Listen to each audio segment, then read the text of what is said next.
నేను బాన్సువాడకు రాకముందే మీకు ఇన్ఫర్మేషన్ లేదనే విషయం నాకు తెలిసింది. తెలిస్తే ఇమీడియట్లీ నేను పిసిసి ప్రెసిడెంట్ గారికి కంప్లైంట్ చేస్తున్నాను. ఒకటి గుర్తుంచుకొని, నేను పిసిసి ప్రెసిడెంట్ గారు కంప్లైంట్ చేస్తే పిసిసి ప్రెసిడెంట్ గారు కంపల్సరీ నేను పిలిపిమని వీళ్ళకు ఫోన్ చేసి చెప్పిన మూలము అంటే మా ఇక్కడ మండల ప్యాంట్కి వెళ్ళారు కాబట్టి ఈ జిల్లా అధ్యక్షుడికి చెప్పింది, కామారెడ్డి జిల్లా అధ్యక్షుడికి చెప్పింది. సరే చెప్పే సమయం కాదు అది, మీటింగ్ చాలా ముందు మీకు ఫోన్ చేయడం అనేది భావ్యం కాదనే విషయం మాకు క్లారిటీ ఉంది. దీనిపైన మేము మహేష్ అన్నకు లిఖితపూర్వకమైనటువంటి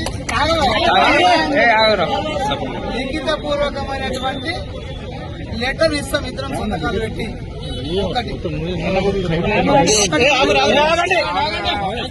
ఒకటేనండి, ఇది ఒకటి ఇవాళ మీటింగ్ అయిపోతుంది.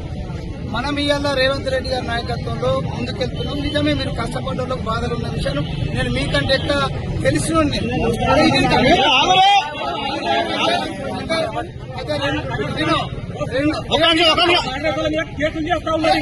కేసులు చేస్తాను.